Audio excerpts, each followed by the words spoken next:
지난주에 이어서 같은 본문으로 함께 이야기를 나누고자 합니다. 먼저 지난주에 함께 나눈 내용을 잠시 좀 요약을 해보면 예수는 우리에게 뭐라고 그랬죠? 너희는 빛과 소금이다 라고 했죠. 근데 그 가운데서도 첫 번째, 너희는 무엇이다? 빛이다 라고 했습니다. 다시 말하면 우리가 빛이기 때문에 그 빛을 전하는 사람으로 살아가라 라는 주님의 명령이 우리에게 온 것이죠. 그렇다면 빛이 된 우리는 어떻게 살아가야 될까요? 지난주에 이야기 드렸던 그 8가지의 복 기억하십니까? 그 복의 내용은 우리가 잊어버려서는 안 됩니다. 그 복들은 곧 하나님의 나라를 이뤄감에 있어서 또한 우리가 하나님의 말씀을 따라 살아감에 있어서 가장 중요한 핵심이기 때문에 그렇죠. 그러한 부분에 있어서 이미 우리는 거추장스러운 옷을 입고 있는 것과 다름이 없습니다. 그 8가지의 복, 가난해지고 긍휼해지고 그리고 그 외에 많은 그 복들의 그 옷을 입는 것 자체가 참으로 거추장스러운 옷이라는 것이죠. 그런데 이미 그 옷은 입었기 때문에 벗어 던질 수는 없습니다. 그 옷은 빛의 옷입니다. 그 옷을 통해서 우리가 빛을 비추는 것입니다. 빛을 비추면 자연스럽게 나와 너 그리고 우리 모두가 각자와 개인을 너무나 잘 알게 되는 거죠. 왜냐하면 보이지 않던 것들이 보이기 시작하는 것이 빛으로부터 시작되기 때문에 그렇습니다. 우리는 어두운 공간에 가면 제일 먼저 찾는 것이 무엇입니까? 여러분 어두운 공간에 가면 제일 먼저 찾는 것. 깜깜한 집에 들어갔어요. 제일 먼저 찾는 것은 뭘까요? 스위치죠. 불을 켜기 위해서. 한마디로 얘기하면 빛을 찾습니다. 빛을 왜 찾아요? 무서워서요? 집이 무서워서 빛을 찾나요? 어두운 공간에서 무서우니까 빛을 찾는 건가요? 물론 무섭기도 하지만 사실 보이지 않기 때문에 보려고 그 빛을 찾는 겁니다. 스위치를 눌러서 전기를 들어오게 하고 빛을 비춥니다. 빛을 찾았어요. 그 다음에 무엇을 합니까? 그 다음에 무엇을 알게 돼요? 빛에 대한 맛을 알게 돼요. 빛이 있으니까 내가 이런 맛을 알게 되는 거예요. 근데 빛이 없으면 아무것도 못한다는 것이죠. 다시 말하면요. 어두운 곳에 빛을 비추게 되면 그 공간의 아름다움을 보게 되면서 공간의 맛을 알 수밖에 없다라는 것입니다. 즉, 빛은 잃어버린 맛을 되찾아주는 역할을 합니다. 아무것도 없는 어두운 공간에 나 혼자 덩그러니 있다. 아무도 없고 그 어두운 공간에 아무도 보이지 않는 공간에 내가 무언가를 찾아야 되는데 빛이 비춰지지 않고 허우적거린다라고 생각을 하면 우리는 빛을 더 갈망할 수밖에 없죠. 빛이라는 그 맛을 더 갈망할 수밖에 없습니다. 우리는 보이지 않으면 불평을 늘어놓습니다. 어두워. 보이지 않아. 어떻게 이럴 수가 있어.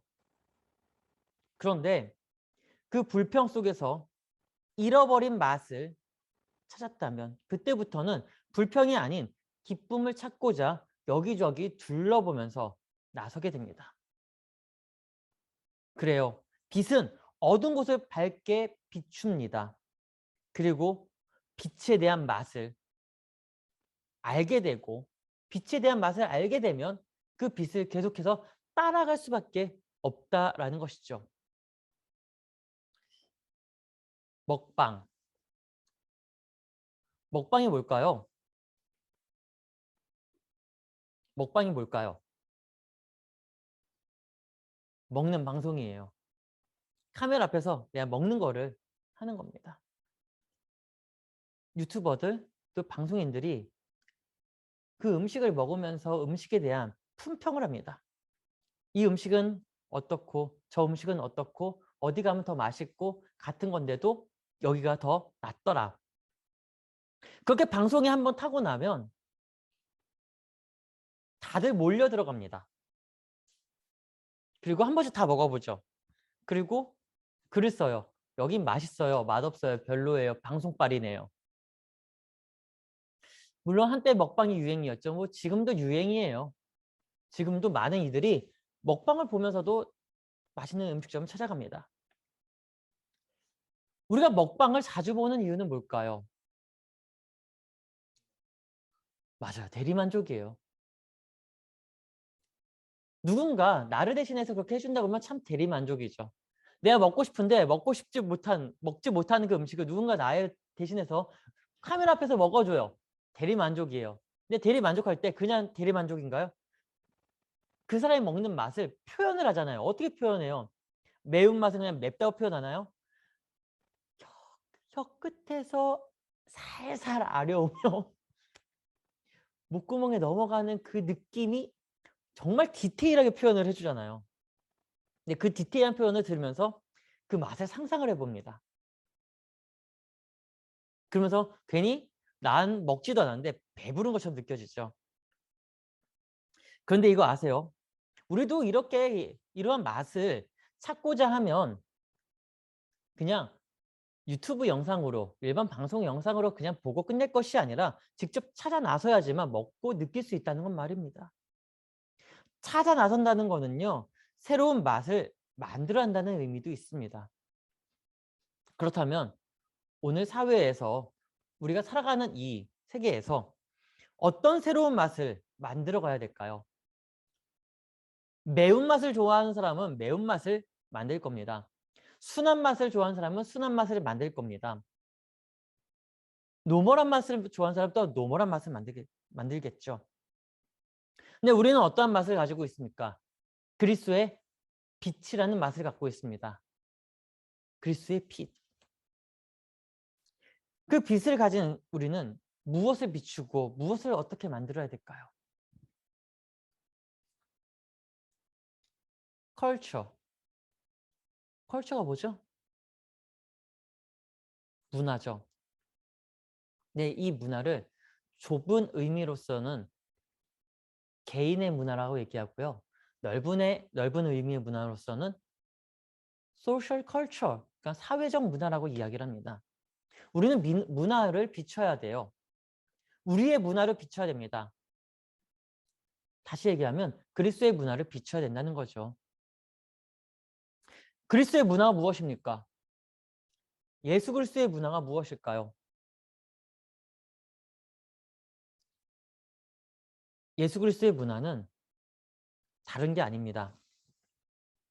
예수 그리스도의 문화는 복음을 전하는 것이 문화입니다. 복음을 만드는 것이 문화입니다. 이미 가지고 있는 전통적인 복음을 우리가 어떻게 만듭니까? 우리의 색깔로 우리가 가치 있는 것으로 포장을 해야 된다는 거죠. 그리스도의 문화는 곧 구원이에요. 근데 그 구원의 문화를 어떻게 만들 수 있을까요? 구원은 만들 수 있는 건 아니에요. 구원은 예수 그리스도를 만나고 복음을 들음으로써 구원을 얻게 되는 거죠. 근데 그 구원을 와야지만 얻을 수 있다는 거예요. 어디로 와야 돼요? 교회로 와야지만 얻을 수 있다는 거죠. 교회로 들어와야지만 얻을 수 있다는 거예요. 밖에서 얻을 수 있는 건 아니에요. 교회 문화라는 게 있고 세상의 문화라는 게 있습니다. 사회의 문화라는 게 있습니다. 근데 그 사회 문화에서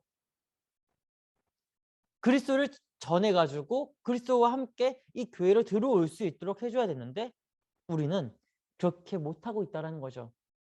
왜 못하고 있는지 아십니까? 우리가 그 빛을 비추지 못했기 때문에 그래요. 그 빛을 맛을 내지 못했기 때문에 그래요. 아니, 그 빛 자체가 보이지 않으니까 나도 그 빛을 모르니까 전달을 못하는 거죠. 맛을 만들지 못하는 거죠. 코로나가 시작되면서 많은 이들이 교회로 발걸음을 옮기는 것이 아니라 오히려 교회 안에 있었던 사람들조차 바깥으로 발걸음을 옮기고 있는 것을 많이 볼 수 있습니다. 수많은 교단, 수많은 교파, 수많은 교회에 사람들이 점점 줄어가고 있어요. 교회 학교 인원들도 줄어가고 있어요. 당연합니다. 당연할 수밖에 없어요. 왜? 출산율이 저조하니까 교회 학교 인원은 저조할 수밖에 없죠. 출산율이 저조한 이유는 무엇입니까? 결혼을 안 하는 거예요. 결혼을 하더라도 딩크족이라는 얘기 아시죠? 아이 가지지 않고 그냥 우리끼리 행복하게 지내자. 다 좋습니다. 그렇게 지낼 수도 있고요. 저렇게 지낼 수도 있어요. 그런데 이들이 그냥 교회를 떠나고 있다는 거예요. 떠나는 이유는 각양각색이에요. 수많은 색깔 가운데서 공통적인 것은 있어요. 뭐냐? 그것은 교회가 가져야 할 색이 없기 때문에 그 빛이 나타나지 않기 때문에 떠나는 거거든요. 교회가 만들어야 할 맛을 만들어내지 못하니까 떠나는 거거든요. 여러분, 교회 처음 들어왔을 때 여러분들은 어떤 생각을 가지셨습니까? 어떤 맛을 만들길 원하셨습니까? 아니, 이 교회가 어떤 맛을 내길 원하셨습니까? 교회는 교회만의 맛이 있어요. 각 교회마다 맛이 있어요.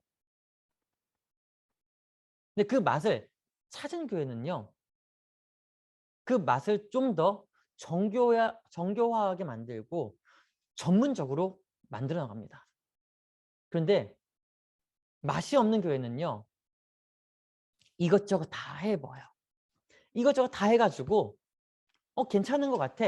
근데 석고탕이 되어버리는 거죠. 이도 저도 아니게 되어버리는 거예요. 앞서 먹방 이야기했죠. 음식점 이야기를 한번 꺼내보겠습니다. 맛집은 왜 맛집인지 아십니까?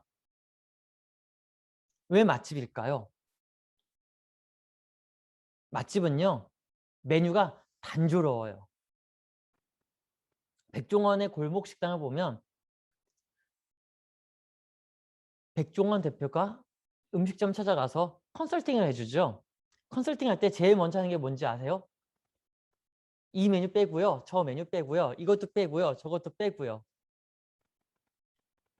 진짜 간단한 메뉴로 만들어 버립니다. 근데 그 전에 모든 메뉴를 빼기 전에 사장님한테 먼저 얘기해요. 사장님, 여기 있는 메뉴 가운데서 사장님이 가장 자신 있는 메뉴 3가지만 가지고 오세요. 그것을 먹고 품평을 합니다. 컨설팅 해줍니다. 그리고 다른 음식도 같이 먹어봅니다. 근데 다른 음식에 비해서 이 사장님이 갖고 온 음식이 더 낫다. 그럼 다른 음식을 다 빼버려요. 그리고 이 메인 가지고만 하자고 제안을 합니다. 간단하거든요. 그렇게 컨설팅한 음식점들이 어떻게 변화했습니까?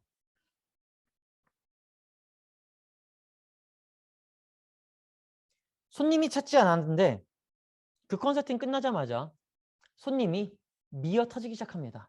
물론 방송빨이라는 게 있어요. 브라운관 탓도 있습니다. 근데 그것도 길어야지 2개월 정도입니다. 근데 2개월 뒤에도 3개월 뒤에도 계속 손님들이 몰려온다라는 것은 맛을 찾았기 때문에 몰려온다는 거죠. 수많은 리서치 기관들이 결과론적으로 보여주고 있는 것이 있어요. 그것은 교회가 교회다워야만 사람이 온다라고 이야기합니다. 그런데 교회가 교회다움이라는 게 뭘까요? 교회가 교회다움이라는 거.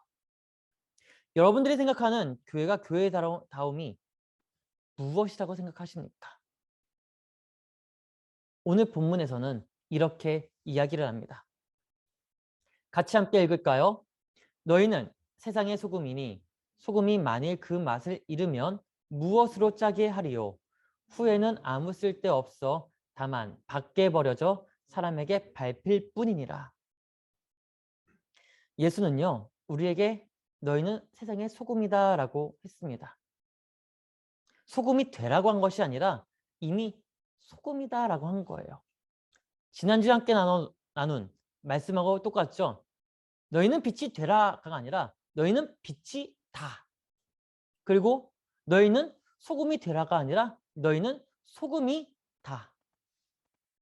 그런데 그 소금이 맛을 잃어버리면 어떻게 됩니까? 밖에 버려져 사람에게 밟힌다라고 합니다. 밖에 버려져 사람에게 밟힐 뿐이라는 것.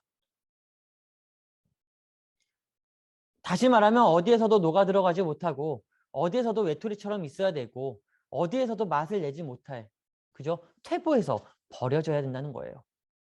상할 수밖에 없다는 거예요. 소금이 안 상할 것 같죠? 소금도 상합니다. 안 상할 것 같죠? 소금도 상해요. 소금도 곰팡이가 쓸어요. 정말 좋은 소금은요.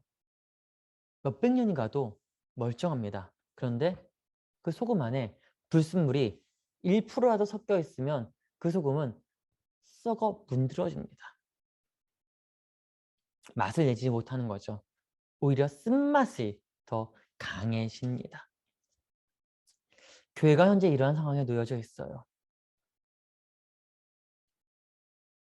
우리 교회를 이야기하는 게 아니에요. 그리스도를 믿고 따르겠다고 하는 우리가 이런 상황에 놓여져 있다는 거죠. 교회는 가시적인 교회, 불가시적인 교회가 있습니다. 가시적인 교회는요, 건물로서의 교회예요.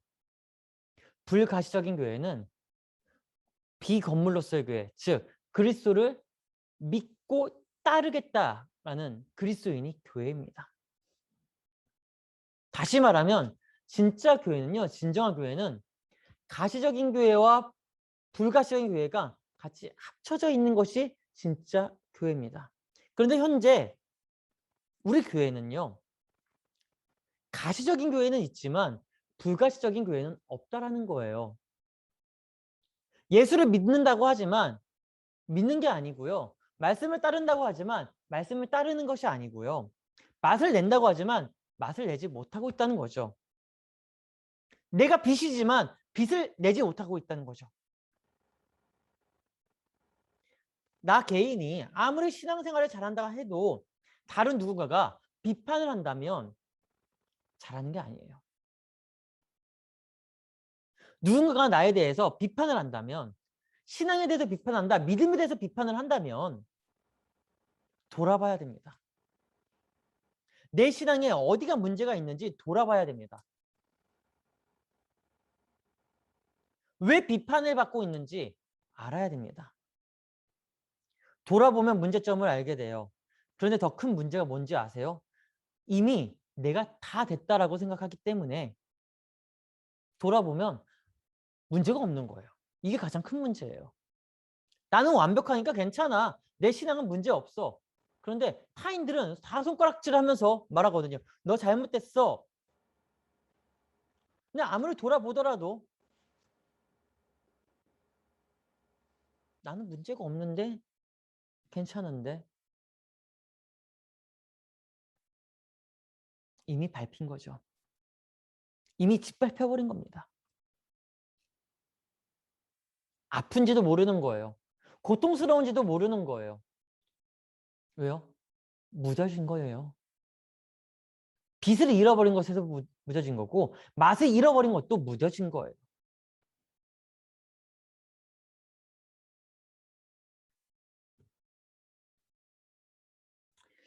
14절과 15절에서는 이렇게 얘기합니다. 너희는 세상의 빛이라 산 위에 있는 동네가 숨겨지지 못할 것이요 사람이 등불을 켜서 말 아래에 두지 아니하고 등경 위에 두나니 이러므로 집안 모든 사람에게 비치느니라. 질문을 하나 던져볼게요. 여러분들한테.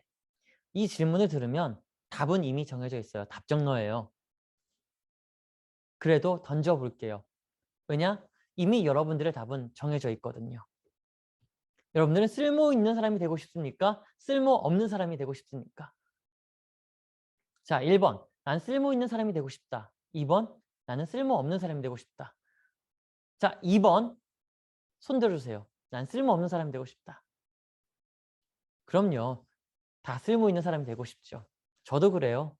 여러분들 그럴 거예요. 한번 확인해 볼까요? 1번. 쓸모 있는 사람이 되고 싶은 사람 한번 손 들어보세요. 네, 다 손 들죠. 네. 100이면 100, 1000이면 1000, 만이면 만. 다 똑같을 겁니다. 모두 다 쓸모 있는 사람이 되고 싶다고 얘기할 거예요. 그런데 정말 쓸모 있는 사람은 어떤 사람일까요? 정말 쓸모 있는 사람. 정말 쓸모 있는 사람은요. 빛을 비추면서 빛에 대한 맛을 아는 사람이 진짜 쓸모 있는 사람입니다. 빛을 비추면서 빛의 맛을 아는 사람. 다시 서론 부분으로 들어가면 공간의 아름다움의 맛을 알고 그 맛을 창조해 나가는 사람이 진짜 쓸모 있는 사람이라는 거예요. 어두운 공간에서 나 혼자 있어요. 처음에는 잘 수도 있고 못 할 수 있고 혼자 살 수 있으니까 다 좋아요. 근데 눈 떴는데 아무것도 안 보여. 뭔가 찾고 싶은데 보이지가 않아. 허우적거려. 그러다가 어딘가에 쿵 하고 부딪히고 어딘가에 쿵 하고 부딪히고 넘어지고 찾는 게 뭘까요? 빛을 찾는 거예요. 진짜 작은 빛 하나만 있더라도 그 앞에는 볼 수 있거든요. 그 빛을 통해서 내가 무언가를 찾을 수 있어요. 그 빛에 대한 맛을 알게 되면 더 큰 빛, 더 큰 빛, 더 큰 빛 찾게 됩니다. 그 사람이 진짜 소금의 맛을 갖고 있는 사람이에요. 소금은 맛을 잃어버리게 하는 것이 아니라 빛을 계속적으로 비추면서 보이게 하고 보여주는 맛을 알게 하는 것입니다. 맛을 지키고자 하는 것이 소금이라는 것이죠. 여러분, 소금은요, 빛입니다. 빛은요, 소금이에요. 그래서 예수는 우리에게 이렇게 말합니다. 빛과 소금이 되라가 아니라 너희는 빛과 소금이다. 이미 예수를 만난 우리, 그 말씀을 따르겠다고 결단한 우리는 빛과 소금이 되기 위해서 걸어가는 것이 아니라 이미 예수를 만남으로써 예수의 십자가를 봄으로써 또한 구원을 받았음으로써 그때부터 빛과 소금이 된 겁니다. 아니 빛과 소금인 것이에요. 이제는 빛을 비추고 그 빛을 통해 소금의 맛을 전달해야 됩니다. 맛을 만들어내야 됩니다. 저와 우리가 빛과 소금의 역할을 감당하기를 주의 이름으로 축원합니다. 기도하겠습니다. 하나님.